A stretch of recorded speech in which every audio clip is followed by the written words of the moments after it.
आकाशवाणी मध्य प्रदेश से प्रस्तुत हैं प्रादेशिक समाचार।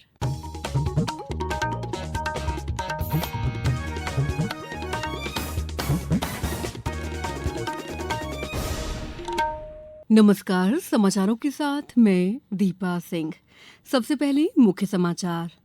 स्लोवाकिया दौरे पर प्रधानमंत्री नरेंद्र मोदी और प्रधानमंत्री रॉबर्ट फिको के बीच हुई द्विपक्षीय वार्ता। श्री मोदी ने कहा, एआई मानवता की सेवा और प्रगति का सशक्त माध्यम बने।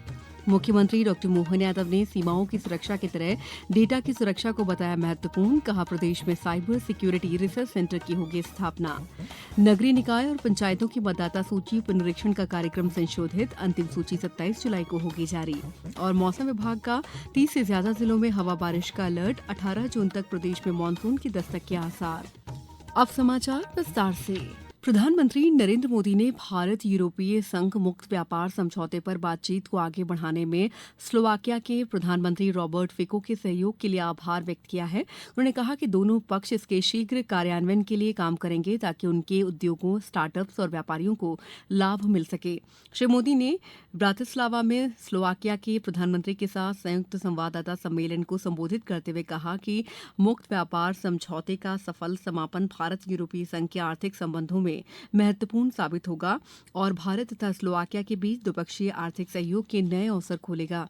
प्रधानमंत्री मोदी ने भागीदारी में प्रौद्योगिकी की बढ़ती भूमिका पर प्रकाश डालते हुए कहा कि डिजिटल प्रौद्योगिकी दोनों देशों के बीच भविष्य के सहयोग का एक प्रमुख स्तंभ होगी। उन्होंने कहा कि डिजिटल प्रौद्योगिकी पर हस्ताक्षरित समझौता ज्ञापन डिजिटल सार्वजनिक अवसंरचना और नवाचार आधारित सहयोग में नई संभावनाएं खोलेगा। टेक्नोलॉजी हमारी भावी साझेदारी का महत्वपूर्ण स्तंभ है। डिजिटल टेक्नोलॉजी पर आज किए गए एमओयू इसे डिजिटल पब्लिक इंफ्रास्ट्रक्चर में सहयोग की नई संभावनाएं बनेगी। रक्षा सहयोग हमारे स्ट्रेटेजिक कन्वर्जेंस का प्रमाण है। इस महत्वपूर्ण क्षेत्र में आज हमने लेटर ऑफ इंटेंट साइन किया। इससे ज्वाइंट डेवलपमेंट, ज्वाइंट प्रोडक्शन और डिफेंस इंडस्ट्रीज के बीच सहयोग को नई गति मिलेगी। मुख्यमंत्री डॉ मोहन यादव ने कहा है कि आज के सबसे मूल्यवान संपत्ति डेटा है।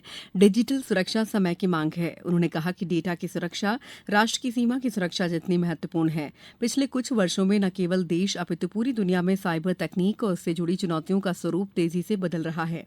मुख्यमंत्री राज्य डेटा के लिए साइबर सुरक्षा फ्रेमवर्क को सुदृढ़ बनाने पर आज भोपाल के कुशाभाऊ ठाकरे सभागार में आयोजित कार्यशाला के शुभारंभ सत्र को संबोधित कर रहे थे। इस दौरान डॉ यादव ने कहा कि ऑपरेशन सिंदूर के दौरान भी आधुनिक तकनीक और ड्रोन जैसे साधनों के उपयोग से सुरक्षा चुनौतियों का नया स्वरूप देखने को मिलेगा। श्री चौहान ने कहा, आज हमारे सबके लिए सच में डेटा सुरक्षा ये महत्वपूर्ण इतना हो गया कि सीमा की सुरक्षा से भी बढ़कर है। सच में यूपीआई का लोहा दुनिया ने माना है और आज के अवसर पर जब डिजिटल माध्यम से लोगों को लाभ पहुंच रहा है तो सुरक्षा की जवाबदारी भी उतनी ज्यादा है और ये तभी नागरिकों का विश्वास इस व्यवस्था से बनेगा। इस कार्यशाला का उद्देश्य राज्य सरकार के विभिन्न विभागों में साइबर सुरक्षा से जुड़ी वर्तमान चुनौतियों, उभरते साइबर खतरों, डेटा संरक्षण की आवश्यकताओं और डिजिटल शासन प्रणालियों की सुरक्षा पर व्यापक विचार विमर्श करना था।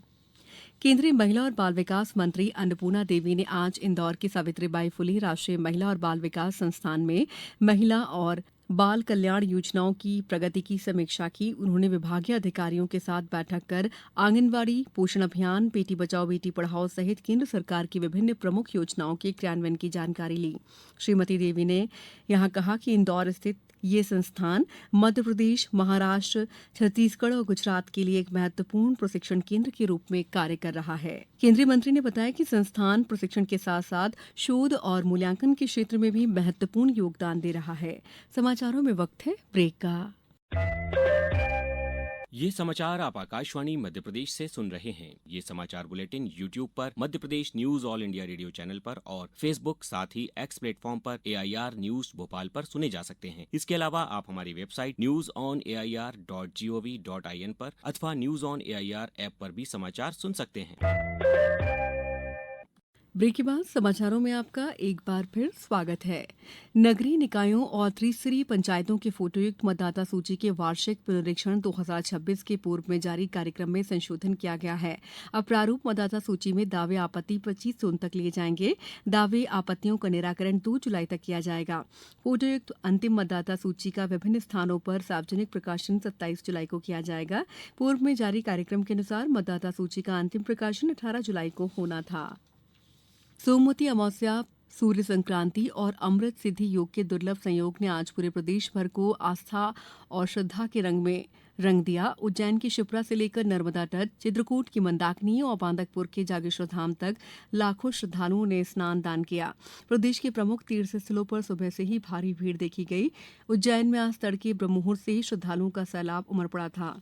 नर्मदापुरम में नर्मदा तट पर 30,000 से अधिक श्रद्धालुओं ने डुबकी लगाई। जबलपुर में ग्वारी घाट, तिलवारा घाट, भेड़ा घाट, लम्हेटा घाट और अन्य नर्मदा घाटों पर श्रद्धालुओं की भारी भीड़ देखी गई।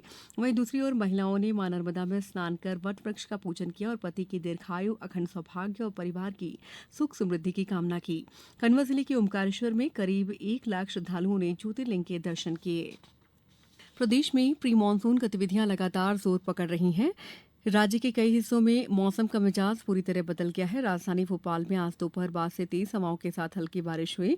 मौसम विभाग ने भोपाल और ग्वालियर संभाग में अगले 2 दिनों तक बारिश और तेज हवाओं का अलर्ट जारी किया है। शहडोल में मिनी ब्राजील के नाम से चर्चित विचारपुर स्थित जयपाल सिंह मुंडा फुटबॉल मैदान में मध्यप्रदेश फुटबॉल अकादमी का 3 दिवसीय मेगा जन ट्रायल आज समाप्त हो गया। इस ट्रायल में 8 से 18 साल तक के 445 खिलाड़ी शामिल हुए। मध्यप्रदेश फुटबॉल संघ के मुख्य कोच स्वप्न कुमार विश्वास ने विचारपुर के खिलाड़ियों के खेल और उनके जुनून को देखकर खुशी जाहिर की। अब कुछ समाचार संक्षेप में। अशोकनगर में 17 जून से 26 जून तक नशा मुक्त भारत सप्ताह का आयोजन किया जाएगा। जबलपुर में राष्ट्रीय राजमार्ग 30 पर बरगी थाना क्षेत्र में आज दोपहर हुए भीषण सड़क हादसे में एक बाइक सवार पिता और उसके 13 वर्षीय बेटे की मौके पर ही मौत हो गई, जबकि महिला गंभीर रूप से घायल हो गई। मंदसौर में जिला विधिक सेवा प्राधिकरण द्वारा श्रवण और वाक बाधित व्यक्तियों के लिए विधिक साक्षरता शिविर आयोजित किया गया। नर्मदापुरम में सरकारी योजनाओं के तहत मिलने वाले ऋण आवेदनों को अनावश्यक रूप से लंबित रखने पर सख्ती बढ़ाई जाएगी। नीमच कलेक्टर हिमांशु चंद्रा की अध्यक्षता में जिला जल और स्वच्छता मिशन की बैठक आज कलेक्ट्रेट सभा कक्ष में आयोजित की गई। शहडोल में 110 पुलिस अधिकारी और कर्मचारियों का तबादला किया गया है। कटनी में ग्रामीण नागरिकों को नियमित, पर्याप्त और शुद्ध पेयजल की उपलब्धता सुनिश्चित करने के लिए जनपद स्तरीय तकनीकी अधिकारियों का 1 दिवसीय प्रशिक्षण आयोजित किया गया। अंतर्राष्ट्रीय योग दिवस के उपलक्ष्य में जिला जेल खंडवा में सप्ताह भर चलने वाले योग शिविर का शुभारंभ किया गया। शहडोल जिले के जयसिंह नगर में पदस्थ एक पटवारी ने तहसीलदार पर पैसे मांगने और मानसिक रूप से प्रताड़ित करने का आरोप लगाकर अपने पद से इस्तीफा दे दिया। उन्होंने मामले की निष्पक्ष जांच की मांग की है। इस बुलेटिन में बस इतना ही। अगला बुलेटिन कल सुबह 7:10 पर दीजिए इजाजत। नमस्कार।